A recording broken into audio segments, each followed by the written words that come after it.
আসসালামু আলাইকুম। এখন দুপুর 12টা 35 মিনিট। আমরা ভোলাগঞ্জ সাদা পাথর এসে পৌঁছালাম। এই সেই ভোলাগঞ্জ সাদা পাথর পিছন দিকটা। এই যে দেখুন, পিছনে বড় বড় পাথর ভাঙা হয়। আর এই জায়গাটি হচ্ছে এই যে আসো। আর এই গাড়িগুলি দিয়ে এই সেই ভোলাগঞ্জ সাদা পাথর। এই যে পাথর ক্যারিং করার জন্য গাড়িগুলো।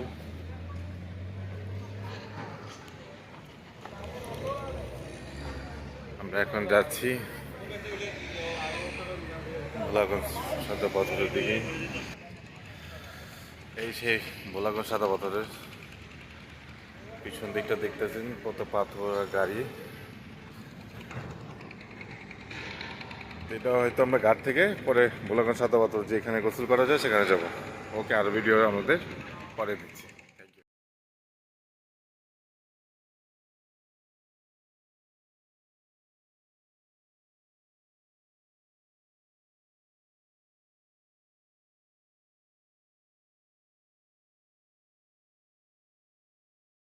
হ্যালো ভিউয়ার্স, এটা হচ্ছে সেই ভোলাগঞ্জ স্থলবন্দর, যেখান দিয়ে ভারত থেকে পাথর বাংলাদেশে প্রবেশ করে। এই সেই স্থলবন্দর। দেখুন, কিছু ভারতীয় ট্রাক বা ভারতীয় মালবাহী পাথর বহনকারী ট্রাক যেগুলো বাংলাদেশে প্রবেশ করছে। আর এই হচ্ছে সেই সামনে ভারত। দেখুন, সীমানা প্রাচীর বা সীমানার যে একটা নির্দেশনা আছে এখানে, যে সামনে কোনো বাংলাদেশি ব্যক্তি যানবাহন এই সীমানা অতিক্রম করতে পারবে না।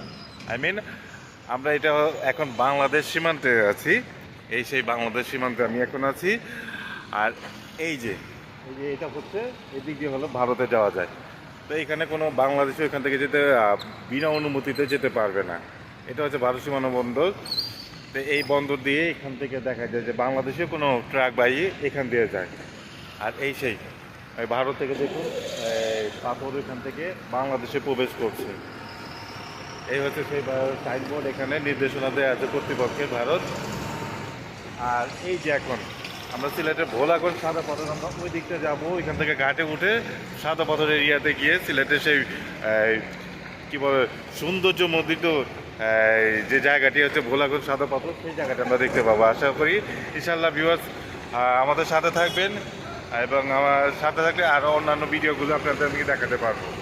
তা আমার সাথে যে আছে ও আবার ওইখানে একটি এসছে আমাদের যে বন্দরে, এটা হচ্ছে অফিস বা রাজস্ব অফিস, রাজস্ব কর্মকর্তার অফিস। পাশে একটি মসজিদ আছে।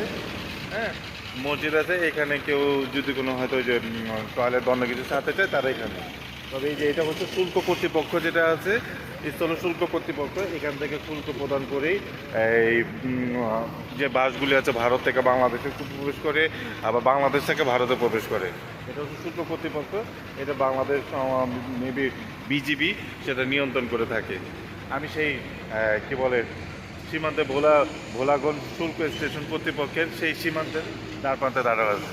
তো ভিউয়ার্স, খুবই দারুণ একটি অভিজ্ঞতা সবার সাথে শেয়ার করলাম। থ্যাংক ইউ, আমাদের সাথে থাকবেন এই ভিডিওগুলো আরও দেখার জন্য।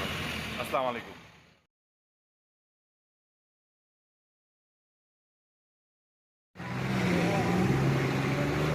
ইন্ডিয়ান বর্ডার দিয়ে বাংলাদেশে প্রবেশ করছে এটা ভোলাগঞ্জ সাদা পাথর। এই ইন্ডিয়ান ট্রাকগুলো, এটা ভোলাগঞ্জ স্থলবন্দর শুল্ক কর্তৃপক্ষের একটি অফিস। ঠিক আছে, আমরা দাঁড়ানো আছি।